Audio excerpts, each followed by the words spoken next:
Oke semuanya, kembali lagi di sini. Untuk sekarang kami akan membahas untuk C++-nya dari nomor 1 sampai 10 exercise ya. Untuk nama saya adalah Anas Samul Hairon, F1D0, 251 0038. Dan saya adalah Bima Satrio Khairi Ramadan, F1D 025 10108. Oke, langsung saja kita di sini akan membahas exercise pertama ya. Exercise pertama, a program which is input of two integer from the user after receiving input of two integer, the program provide output in the form of the largest integer entered by user. Jadi kita masukin dua variabel, nanti salah satunya itu akan dibandingkan mana yang lebih besar. Oke, langsung aja ya. Ini slash di nomor 1 ya guys ya. Masukkan nilai X. Misalnya kita masukin 1 nih, terus 4. Nah, jadi yang terbesar adalah nilai Y, yaitu yang 4 ya. Di sini kami menggunakan cout, itu untuk apa sih namanya? Memberikan keterangan gitu kepada user untuk memasukkan nilai X. Lalu di sini cin X gitu kan. Nah, itu kalau di pseudocode-nya itu adalah input ya teman-teman. Nah, ini struktur if else. If jika ini dibandingkan apakah X lebih besar dari Y, nah nanti dibandingkan di sini nanti yang keluar adalah Y. Else-nya itu kalau misalnya Y lebih besar dari X, maka Y yang akan keluar. Oke, begitu ya. Lanjut ke nomor 2. Nah, alah, waduh. Oke, nomor 2 adalah kita disuruh membuat program yang menerima input dua integer. Lalu output dari program ini adalah bilangan ganjil terbesar yang dimasukkan oleh user. Lalu di sini ada peringatan bahwa ada kemungkinan user itu nggak masukin angka ganjil sama sekali gitu. Nah, untuk kodenya seperti ini. Input IOStream using namespace, integer main, integer A, B, lalu console in untuk menerima input A dan input B. Lalu di sini ada if pengecekan, if A modulo 2 equals to 0 and B modulo 2 equals to 0, artinya kalau A dan B ini habis dibagi 2, maka bilangan tersebut adalah genap. Maka yang ditampilkan di sini adalah 0 gitu. Lalu else kalau misalkan A atau B itu nggak habis dibagi 2 atau salah satunya gitu, maka akan dicek apakah A itu habis dibagi 2. Kalau iya, maka otomatis bilangan ganjilnya adalah B, maka langsung di print B gitu. Nah, kalau misalkan A ini bilangan ganjil, maka akan dicek sekarang apakah B itu bilangan ganjil atau genap. Kalau iya, maka akan dibandingkan di sini apakah A itu lebih besar sama dengan B. Kalau misalkan iya, maka yang di print adalah A. Kalau enggak, yang di print adalah B gitu. Lalu return 0. Misalkan input A itu 3, input B itu 5. Maka yang di print adalah 5. Oke, sekarang lanjut ke nomor 3. A program receive input of three integer from the user. Jadi program menerima 3 input variabel dari user. Jadi after receiving input of the three integer, the program provide output in the form of the largest integer entered by user. Jadi 3 angka yang dimasukin di user itu bakal dibandingkan. Jadi yang paling besar akan menjadi output dari program tersebut. Dan ini ada caution, there is a possibility that some of the input may have same value. Jadi ada kemungkinan kita bisa masukin angka yang sama. Oke, jadi langsung aja kita coba ya. Set, salah. Set, set, nomor 3. Masukkan nilai A. Misal kita masukin 2 nih. Terus kan ada kemungkinan dia bakal sama. Jadi kita masukin 2 lagi. Dan 4. Nah, jadi yang keluar adalah nilai terbesarnya. Jadi kok bisa ini program bekerja? Di atas ada ini, misal input A, B, dan C. Lalu di bawahnya ini ada cout untuk ya nih masukkan nilai A langsung untuk memberitahu user untuk memasukkan biar nggak bingung gitu kan. Dan di sini nah ini if else-nya yang penting.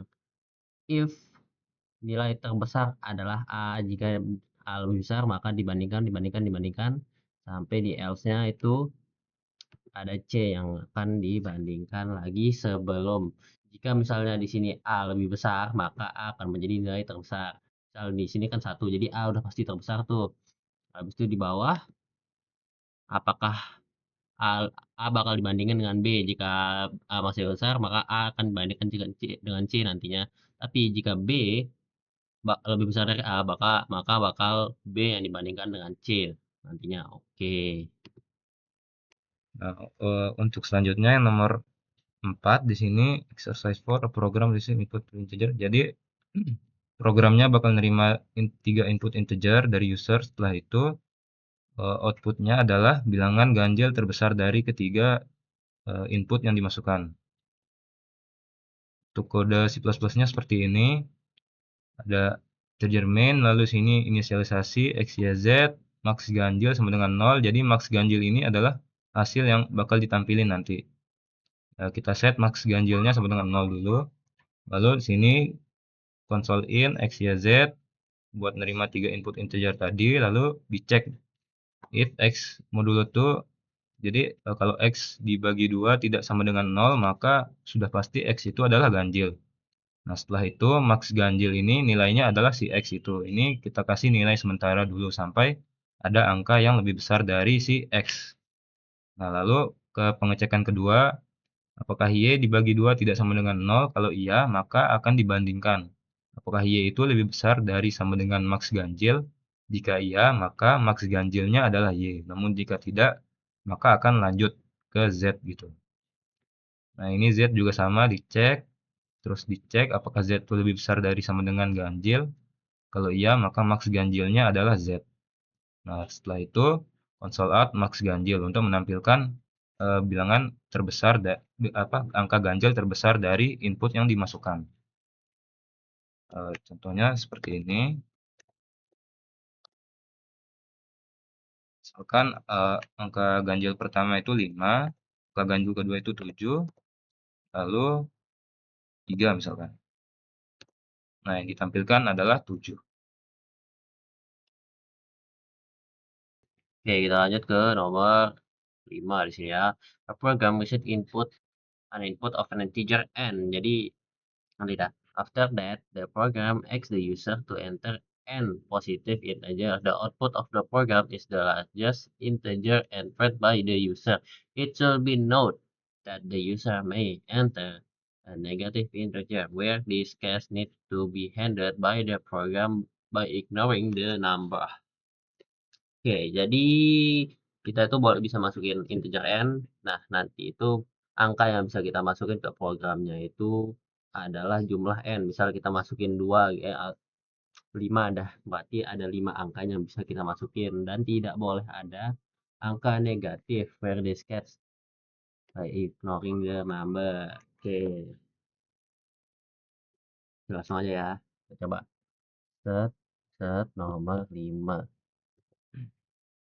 Misal aku mau masukin 5 angka. Jadi angka pertama itu 2 gitu, 3, 4, terus min 6, sama 5. Nah, jadi yang keluar bakal 5 ya. Walaupun angka di sana tuh yang ada min 6, jadi tapi min 6-nya diabaikan gitu kan sama programnya. Di sini yang paling atas C-in. Ini C-in itu gunanya untuk masukkan input N, dan ini inisialisasi I sama dengan 1, Y sama dengan 0. Nah, di sini tinggal masukin aja, nanti bakal dibandingin.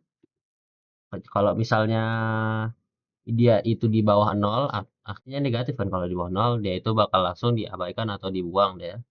Lalu cout akan menjadi hasil dari perbandingan integer tersebut. Input, input, input, dan selesai ya teman-teman. Oke, selanjutnya yang nomor 6. Di sini nomor 6 kita disuruh buat program yang menerima input integer n. Lalu program akan meminta user untuk memasukkan angka sebanyak n yang tadi dimasukkan. Sehingga outputnya adalah berapa banyak angka ganjil dan berapa jumlah angka ganjilnya.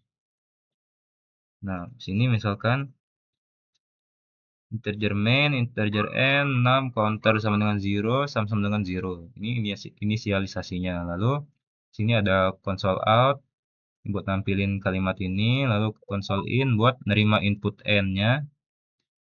Nah, setelah input n-nya dimasukkan misalkan 3, maka user akan diminta untuk memasukkan 3 angka gitu. For i sama dengan 1, i kurang dari sama dengan n, lalu i plus plus ini increment-nya, jadi i-nya bakal nambah gitu. Jadi 2, 3, dan seterusnya. Lalu cout, enter number, i, ini console in 6. Ini buat angka yang dimasukkan, misalkan n-nya 3, maka kita harus masukin 6 ini sebanyak 3 kali ntar. Lalu di sini kita cek apakah 6 angka yang dimasukkan itu adalah ganjil atau genap. If 6 modulo 2 tidak sama dengan 0, maka counternya sama dengan counter plus 1. Jadi counternya bakal nambah 1. Lalu sum-nya bakal bakal ditambah oleh angka yang dimasukkan. Lalu console out number of odd numbers, counter, console out sum of odd numbers. Nah, misalkan saya pengen masukin 4 angka gitu. Nah, angka yang pertama adalah 5, angka yang kedua adalah 9, lalu angka yang kedua adalah genap, misalkan 2, angka yang keempat adalah 7. Nah, maka sini outputnya adalah number of number ada 3 karena 2 ini bukan bilangan ganjil. Lalu hasil penjumlahan 7, 9, dan 5 adalah 21.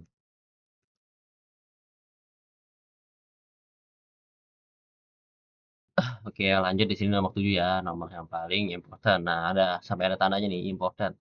A program will run continuously asking the user to enter an integer and will only stop if the integer enter a negative integer.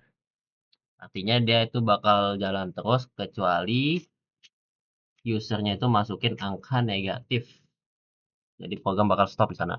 The program output or the larger integer, the average, and the smallest positive integer entered by the user. So there are 3 output. Jadi ada 3 output, yaitu angka terbesar positif, angka terkecil tetap positif, dan ada rata-rata di sana ya.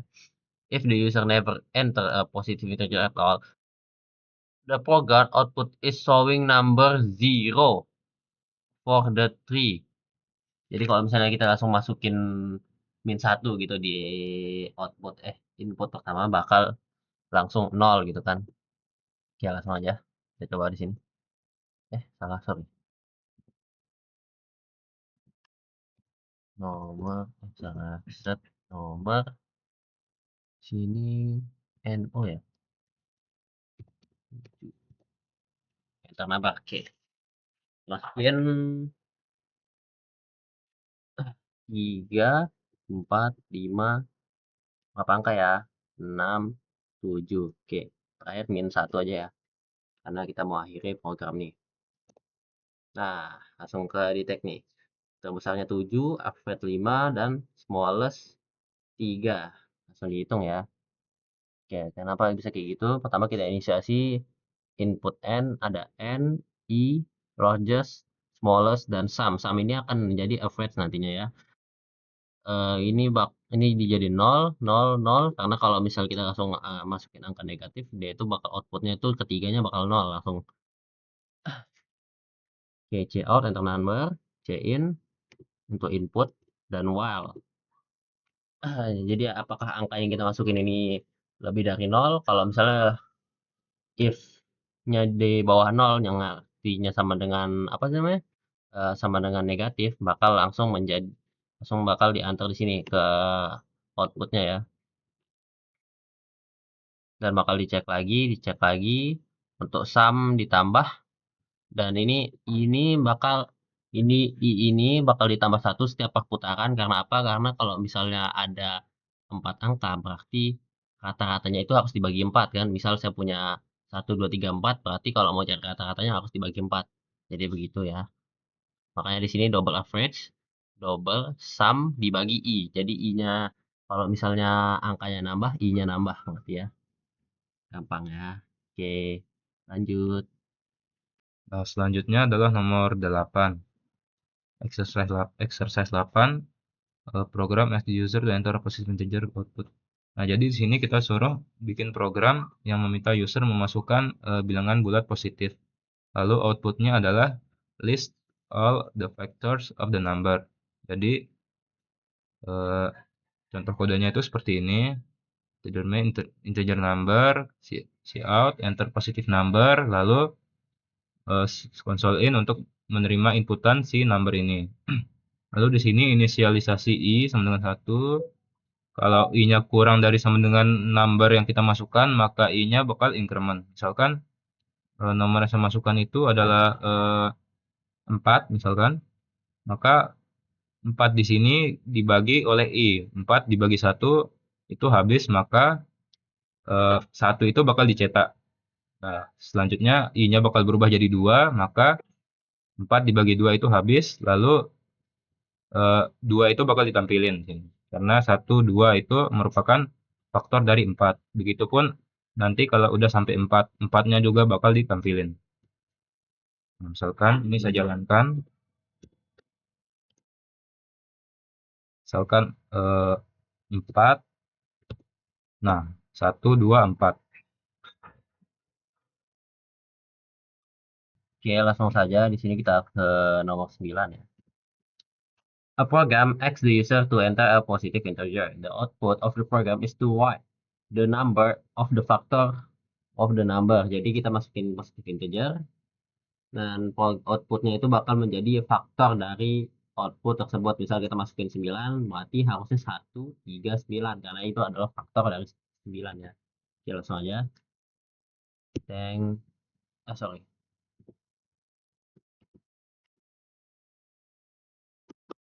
Nomor 9. Nah, enter a positive number.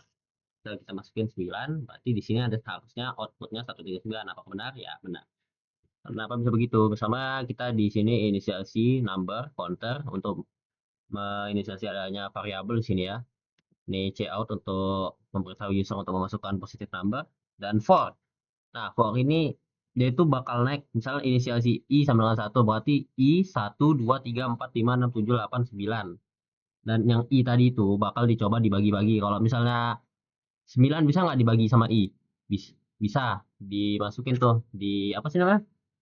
Menjadikan output. Lalu misalnya terus i-nya nambah kan dari misalnya 1, 2, nah berarti sekarang 2. Apakah i bisa dibagi 9? Tidak bisa. Berarti stop sana. Berarti stop. Berarti tidak dimasukkan sebagai output. Apakah i bisa dibagi 3? Bisa. Dan seterusnya. Kalau misalnya dia bisa, berarti dia akan menjadi output dari program ini. Oke, lanjut. Yang terakhir adalah exercise 10.